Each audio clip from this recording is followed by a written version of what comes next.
If you've got about $1,500 to spend on your next gaming PC build, it doesn't get much better than this. With PC part prices falling and a number of GPUs cheaper than they've ever been, now is actually an awesome time to build a gaming PC. So today I'll be walking you guys through all the parts that make this build possible, why I chose them, and even some alternative options, as well as walking through how to build this system and the exact performance you can expect from gaming benchmarks in all the most popular titles a little bit later.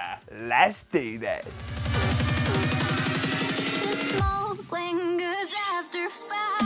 Supercharge your gaming experience with Zotac RTX 40 series GPUs. Powered by the ultra-efficient Ada Lovelace architecture, with support for NVIDIA DLSS 3.5 and of course full ray tracing, what's not to love? Zotac's range features their Ice Storm 2.0 advanced cooling technology and Spectra RGB lighting, which you can customize in software. A metal backplate, high build quality and 3+2 year warranty that extends to 5 years total with registration, gives you peace of mind now and into the future.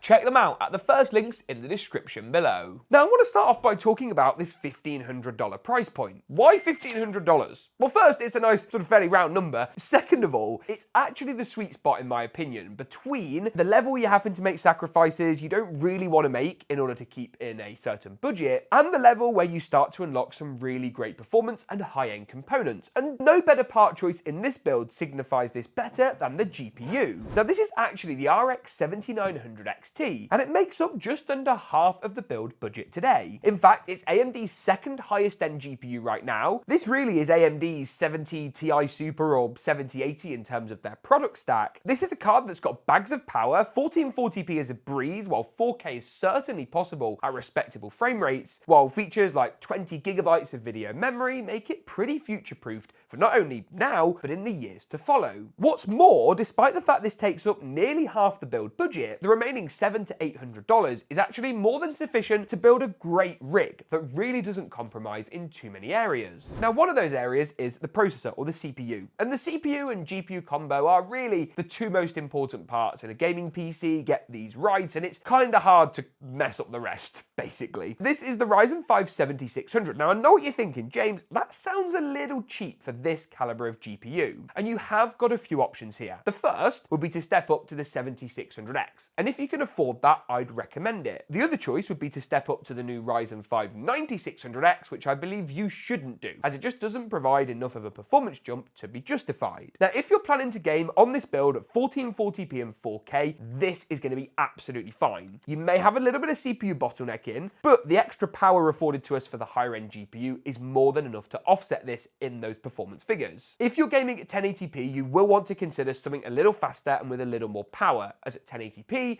your CPU is more likely to be the bottleneck than the GPU. The real beauty though of going for a Ryzen chip is that it affords us access to the Ryzen platform and all the great things that come with it. You see, this board supports everything from the Ryzen 5 7600 right up to AMD's brand new Ryzen 9 9950X. And it does so in a really affordable package that provides, again, fantastic value for money. Now, this is one of the slightly higher end B650 boards. It's not a top end design, but it's certainly not down there with the likes of the ASRock B650 Pro RS or Gigabyte's DS3H range. They're really bare bones. This is going to deliver us slightly more by way of features. Now, you can see this straight away from the fact the board's actually got dual 8-pin CPU power connectors. And that's a good indication of the fact that we're able to deliver higher CPU power, which is important for those top end chips. DDR5 memory is of course standard on B650 and all the AMD Ryzen motherboards. We've got dual NVMe slots under heatsinks with a further third slot that doesn't have a heatsink. Well, we also get support for overclocking for the memory and for the processor. If I flip the board around to the rear I/O, you'll also see there's some pretty good options on here too. Display connections, we won't need those, but the 2.5 gig Ethernet, 10 gigabit USB-A ports, a 20 gigabit Type-C, another 10 gig Type-A, all your standard 5 gig Type-Cs alongside Wi-Fi, 6E and optical audio are really solid. And they're all things that you may find that you want to use in the future and that by going for a cheaper board you wouldn't get. Loads of connectivity on here, which I love to see. It's also a really nice blacked out aesthetic, so it matches the build perfectly, and that SSD cooling will help keep any drives you install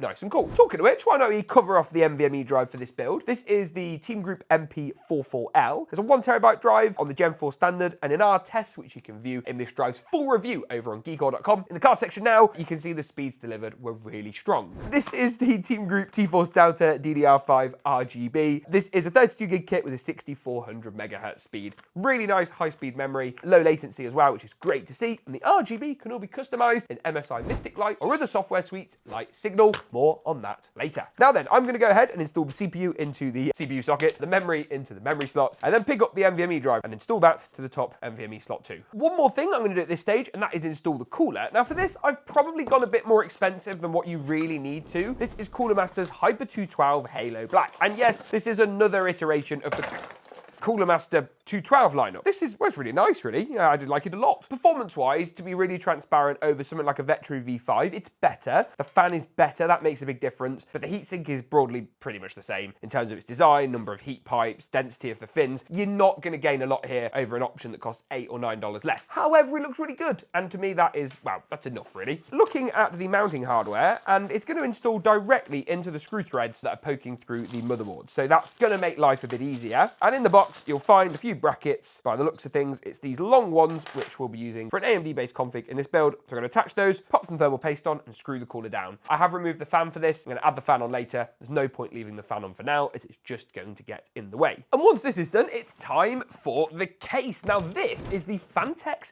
XT View. One thing I have to commend Phanteks on, because I haven't seen anything like it before, is this packaging. It is amazing. Now, not only have they got soft cell foam, which is just better, they even add in these little foam inserts, plus they build it in cardboard. This must save a huge number of cases from getting damaged, and I think that is fantastic. Now, if you want to talk about fans, this case has a few included as standard. In fact, it has 3 that come pre-installed in the chassis, which is nice. The only thing I'm not sure about, but we'll see how it works from an airflow point of view, is that I think these are an exhaust. So we've got 3 exhaust fans by default. It feels a bit weird. So yeah, we'll see how that goes. Maybe we'll put some intake at the top. There is actually a dust filter up here, so we can have clean air intaking. It might be fine. It may naturally just end up pulling through. Let's look at the temperature data later, and that will give us the answer. Build quality on this feels really, really nice. I think for me, the good value proposition is that it comes with those fans as standard. This nice light bar down the side here, which is diffused, and I believe, yes, there is an RGB controller built into the case. Power supply shield, loads of mesh ventilation down here, which is good to see. Build quality of everything feels really nice, and a lot of it is screwed together. There's not rivets everywhere, so this is all fully removable. You can take this off. This all unscrews. Really, well, I'm really impressed so far. This is a standard ATX case, meaning that all the standoffs inside the case are going to be in the right places. So nothing to check there. All I am going to do is grab the accessory box, which is located, if I can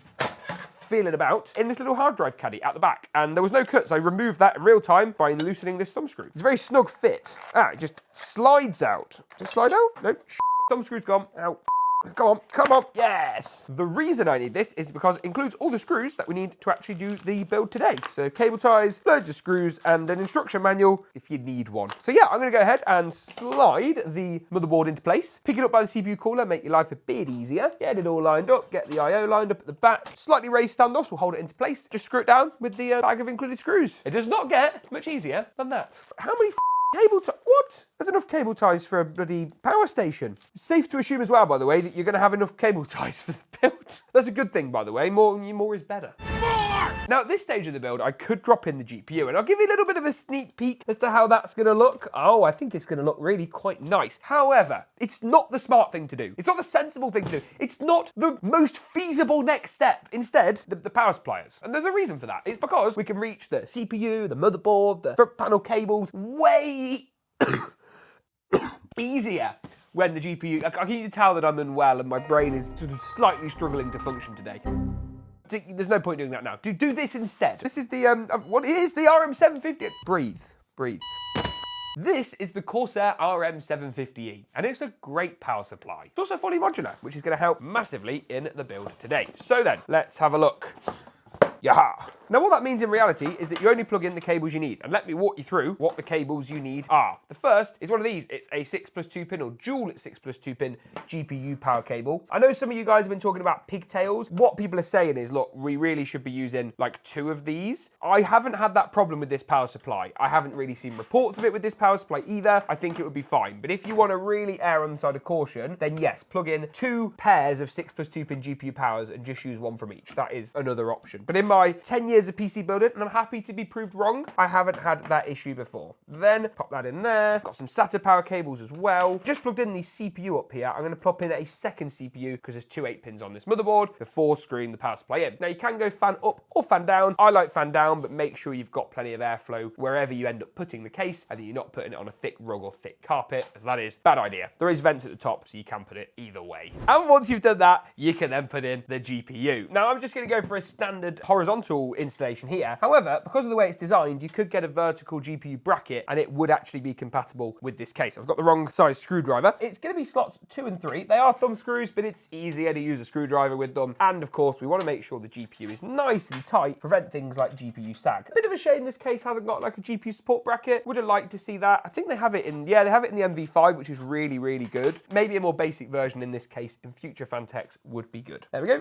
Just slide this graphics card in, get it lined up. Bit of pressure. Oh, that is a beauty. Then all that remains is to just screw that in. Yes, look at that. I tend to screw these in a little loose to begin with, so I can get them both more easily aligned. There we go. And then once I'm close to getting them nice and tight, I just push that GPU up, hold it up as I'm screwing it in. That's going to prevent GPU sag and make sure the whole thing looks fantastic. Just the GPU power cable, and Phanteks again winning my praise because they've got a dedicated little hole here, which is going to make cable management, once I've got the GPU cables through, way easier. So 2 8-pins, and we're going to go, yeah, we'll go that way around. The first one, get that second one lined up as well, and slot that into place for good measure. Now, I am going to spend some time doing the cable management, although, as it stands, for like a quick sort of do-it-as-you-go job, that's not too bad. Obviously, the SATA one's the main one to manage. Take the slack off this GPU cable, and also get this cable, pin that down through the middle, and cut all the cable ties. However, is this build, I think, going to turn on, and all the RGB should just work? There's only one way to find out, so just pop the kettle lead in the back, and hit the power button. Oh, yes! Doesn't that look amazing? Plus, the RGB controller is one of these two. I think, is it this one here? Ah, mode at the back. So there's the main mode ones. This is going through all the different options, and you can then do different colors of each option, or you can then actually go through the different modes themselves. So there must be nearly hundreds of combinations here. You can see we've got this 2-tone mode, but you can have different variations of that mode. That is pretty amazing. Or, of course, you can just plug in straight into the motherboard for controlling signal, which is what I might do in the build today. Give me a few moments to get this all sorted out, and I'll rejoin you for those all-important gaming benchmark numbers.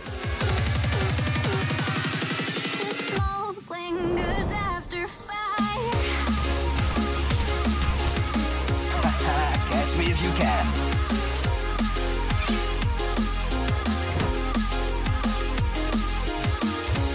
You're losing ground. Move it. Got gas moving in. So there we have it, the build looking really very good. I think the mix of RGB, glass, and really nicely balanced components in this build lead to what is a really good looking system. But what about performance? Well, let's start off, shall we, working through some of the easier to run esports titles and finishing off with some slightly harder AAA games in all of the ones we benchmark today. Now the first is Fortnite. It's pretty much as easy as it comes. 1080p competitive settings here. That's everything tuned down to low, except the render distance, which was set to far, and the build performed well, as you'd expect. 354 FPS on average was pretty bonkers, and if you're looking for a competitive 1080p gaming experience, then frankly, look no further. In Black Myth Wukong, the results were also very good, but this time we tested up at 4K, high settings with FSR enabled on the quality preset and AMD frame gen enabled. Now this put the frame rate at just over 100 FPS, 103 to be precise, while I thought the visual quality of the game, despite the help of FSR, still looked really, really good. Turn frame generation off and you're going to take a